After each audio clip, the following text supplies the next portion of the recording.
Party വിട്ടതിന് ശേഷമുള്ള ഒരു പ്രതികാര നടപടിയായിട്ട് തന്നെയാണ് ഇതിനെ കാണുന്നത് ഈ കേസിനെ.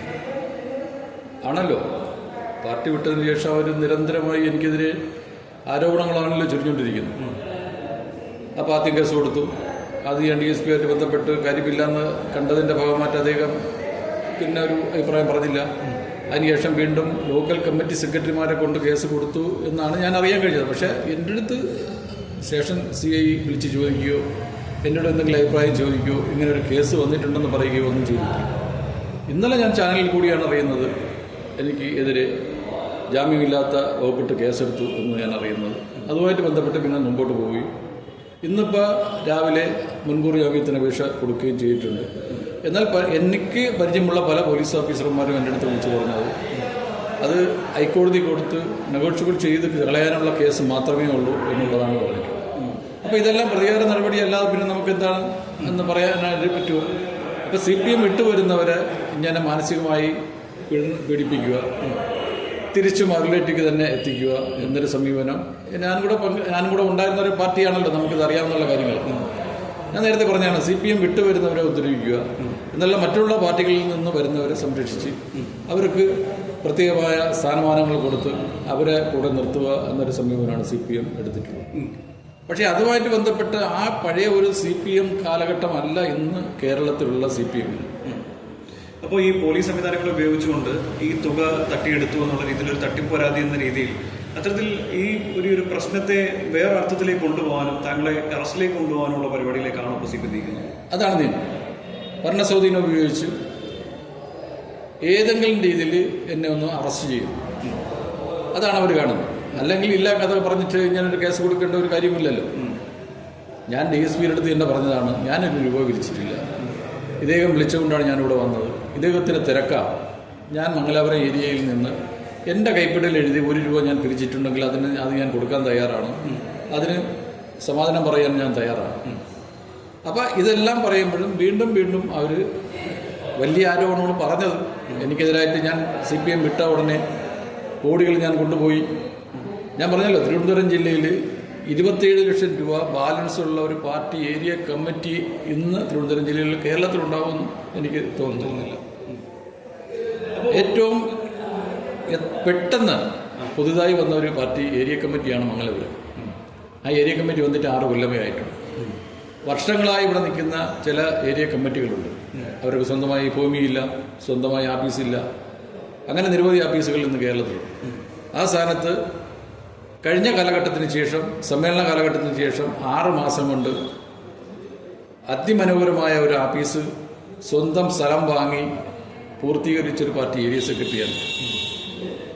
പല ഘട്ടത്തിലും പല നേതാക്കളും പറഞ്ഞിട്ടുള്ളതാണ് തിരുവനന്തപുരം ജില്ലയിൽ നല്ല രീതിയിൽ പ്രവർത്തിക്കുന്ന ഒരു ഏരിയ സെക്രട്ടറിയാണ്, ഏരിയ കമ്മിറ്റിയാണെന്ന് പറഞ്ഞിട്ടുള്ളത്. പക്ഷേ 1-ാം തീയതിക്ക് ശേഷം എന്തോ, അല്ലെങ്കിൽ ജോയി വന്നതിന് ശേഷം ജോയിയുടെ താല്പര്യത്തിന് നിൽക്കാത്തതുകൊണ്ടാണോ, ജോയി എന്താണ് ഉദ്ദേശിക്കുന്നത് എനിക്കറിയാൻ വയ്യ. മംഗലപുരം പാർട്ടി ഏരിയ കമ്മിറ്റി എടുക്കുന്ന മുഴുവൻ തീരുമാനങ്ങൾക്കും എതിരായാണ് ജോയി പ്രവർത്തിച്ചിരിക്കുന്നത്. അതാണ് ഈ നേരത്തെ പറഞ്ഞ ഒന്ന് നുണ, ഒന്ന് വിഭാഗീയത, ഒന്ന് അഴിമതി. ഇപ്പോൾ ജോയി പ്രധാനമായും പറയുന്നത് പെട്ടിയിലെ പണം ഉണ്ടായിരുന്നു, സ്പ്രേ ഉണ്ടായിരുന്നു പറഞ്ഞാൽ അദ്ദേഹം കുറേ ആരോപണങ്ങൾ ഉന്നയിക്കുകയാണ്. അദ്ദേഹത്തിനോട് എന്തെങ്കിലും വ്യക്തിപരമായ എന്തെങ്കിലും താങ്കളുടെ വിരോധമുണ്ടോ ജോയിക്ക് ഇങ്ങനെയുള്ള ആരോപണം ഉന്നയിക്കാൻ വേണ്ടിയിട്ട്? അല്ല, അതൊന്നും എനിക്ക് മനസ്സിലാവുന്നില്ല. എന്താണ് എന്ന് അദ്ദേഹത്തിൻ്റെ മനസ്സിലിപ്പോൾ എന്താണെന്ന് മനസ്സിലാവുന്നില്ല. അദ്ദേഹം ജില്ലാ സെക്രട്ടറിയായി പല ഘട്ടത്തിലും പറഞ്ഞിട്ടുണ്ട്. ജില്ലാ സെക്രട്ടറിയായി വന്നതിന് ശേഷം ഈ ഒരു കൊല്ലക്കാലം എനിക്ക് താങ്ങാവുന്നതിൽ അപ്പുറമായിരുന്നു അദ്ദേഹത്തിൻ്റെ ശൈലി. ഈ ഏരിയ സമ്മേളനവുമായി ബന്ധപ്പെട്ട് മാത്രമല്ല ഞാൻ ഈ തീരുമാനം എടുത്തിട്ടുള്ളത്. വളരെ നേരത്തെ ഞാൻ ഈ തീരുമാനം എടുത്തു. ഈ ഇതിനകത്ത് നിന്ന് പോകാനായിട്ട് പറ്റില്ല. എന്നെ വേണ്ടെങ്കിൽ പിന്നെ എനിക്ക് നിന്ന് പോകാനായിട്ട് പറ്റില്ലല്ലോ. ഈ സമ്മേളനത്തിൽ ഏറ്റവും കൂടുതൽ ഉയർന്നു വന്നൊരു വിവാദം എന്ന് പറയുന്നത് താങ്കളെപ്പോലുള്ള പാർട്ടി വിട്ട് BJPയിലേക്ക് പോകുന്നത് മുൻകൂട്ടി കാണാൻ കഴിഞ്ഞില്ല, അത് നേതൃത്വത്തിന്റെ വീഴ്ചയാണെന്ന് പറയുന്നുണ്ട്. അതിനെ പറ്റിയിട്ട് എന്താണ് പറയാനുള്ളത്? അല്ല, അത് ജോയിയുടെ തന്നെ ചോദിച്ചില്ലേ. ജോയിയും സംസ്ഥാന നേതൃത്വവും അല്ലേ അത് കാണേണ്ടിയിരുന്നു. അത് നല്ല ഇത് കാണേണ്ടിയിരുന്നു. ഞാൻ പാർട്ടി വിട്ടതിന് ശേഷം നല്ല രീതിയിൽ ആലോചിച്ചതിന് ശേഷം തന്നെയാണ് BJPയുമായിട്ട് ബന്ധപ്പെട്ട് പ്രവർത്തിക്കാനായിട്ട് തീരുമാനിച്ചിട്ടുള്ള. അതിനുശേഷം അവർക്ക് എന്തോ എന്നെ തകർക്കുക എന്നൊരു സമീപനമാണ് എടുത്തിട്ടുള്ളത്. ഒരു കാരണവശാലും നമ്മൾ വളഞ്ഞ വഴിയിൽ കൂടി വന്ന ആളല്ല, പ്രവർത്തന പാരമ്പര്യം കൊണ്ട് വന്നിട്ടുള്ള ഒരാളാണ്. വേറെ ഒരു അഴിമതി നടത്തിയിട്ട് വന്നിട്ടുള്ള ഒരാളല്ല. അതൊന്നും അവർക്ക് പറയാൻ കഴിയുന്നില്ലല്ലോ. അതുകൊണ്ടാണ് ഇത്തരത്തിലുള്ള ചെറിയ ചെറിയ ആരോപണങ്ങൾ കൊണ്ട് ആരോപണം ജാമ്യമില്ലാ വകുപ്പോട്ട് കേസെടുക്കുക, മുന്നോട്ട് പോവുക, ജാമ്യമില്ലാത്ത കേസെടുക്കുക.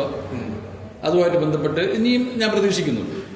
അതുമായിട്ട് ബന്ധപ്പെട്ടാണ് ഇപ്പോൾ BJP നേതൃത്വം സ്റ്റേഷൻ മാർച്ച് നടത്താനായിട്ട് തീരുമാനിച്ചിട്ടുണ്ട്. ശക്തമായി എന്നോടൊപ്പം BJP നേതൃത്വം നിൽക്കുന്നുണ്ട്. അത് എനിക്കൊരു വലിയൊരു സമാധാനമാണ്. അപ്പോൾ BJPയിൽ നിന്ന് പൂർണ്ണ പിന്തുണയുണ്ട്. BJPയിൽ നിന്ന് പൂർണ്ണ പിന്തുണയുണ്ട്.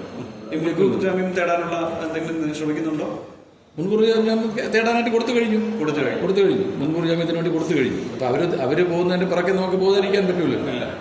അവർ പോകുന്നതിൻ്റെ പിറകെ നമുക്ക് പോകാതിരിക്കാൻ പറ്റൂല. അതിൻ്റെ ഭാഗമായിട്ട് ഇന്നിപ്പോൾ രാവിലെ മുൻകൂർ ജാമ്യത്തിന് കൊടുത്തിട്ടുണ്ട്. അപ്പോൾ ഇത് അവസാനത്തെ നല്ലെന്നാണ് താങ്കൾ വിശ്വസിക്കുന്നത്? ഇനിയും ഉടനെ ഉണ്ടാവും എന്നാണ് ഞാൻ വിശ്വസിക്കുന്നത്. അപ്പോൾ ഇതുകൊണ്ട് തളർത്താൻ കഴിയില്ല. ഇല്ല. അതാണ് ഞാൻ പറഞ്ഞത്. പൊതുപ്രവർത്തന ഇറങ്ങിയിട്ട് ഏതാണ്ട് 42 വർഷമായി. എല്ലാ രീതിയിലും ജനങ്ങളുമായി ബന്ധപ്പെട്ട് നിൽക്കുന്ന ആളാണ് ഞാൻ. CPM-ന്റെ തന്നെ പ്രധാനപ്പെട്ട ഒരുപാട് ചുമതലകൾ വഹിച്ചിട്ടുണ്ട്. അതെല്ലാം ആത്മാർത്ഥമായി നിന്ന് തന്നെയാണ് ഞാൻ കാര്യങ്ങൾ ചെയ്തിട്ടുള്ളത്. അതിന് ഉദാഹരണമാണ് നേരത്തെ പറഞ്ഞ കാര്യങ്ങൾ. പക്ഷേ ഇപ്പോൾ എന്തോ ജോയി വന്നതിന് ശേഷം ജോയിക്ക് എൻ്റെ സേവനം മതി എന്ന് തോന്നലുണ്ടായി എന്നാണ് എനിക്ക് തോന്നുന്നത്. അതുകൊണ്ടാവാം താങ്കളോട് ഇത്ര ശത്രുത. പക്ഷേ ഈ പറഞ്ഞ കണക്ക് ജോയിയുടെ ശത്രുതയെല്ലാം പാർട്ടി ഏരിയ സെക്രട്ടറിമാർ എന്നെ ബന്ധപ്പെടുന്നുണ്ട്. പാർട്ടി ജില്ലാ കമ്മിറ്റി അംഗങ്ങൾ എന്നെ ബന്ധപ്പെടുന്നുണ്ട്. പക്ഷേ അവരെല്ലാം ഈ ഒരു ചട്ടക്കൂടിനകത്ത് നിൽക്കുന്നുണ്ട്. അവർക്ക് ഇറങ്ങി വരാനൊരു മടിയുണ്ട്. ഭാവിയിൽ അവരെല്ലാം എന്നോടൊപ്പം വരുമെന്ന് തന്നെയാണ് ഞാൻ BJPയിലേക്ക് വരുമെന്ന് തന്നെയാണ് ഞാൻ വിശ്വസിക്കുന്നത്.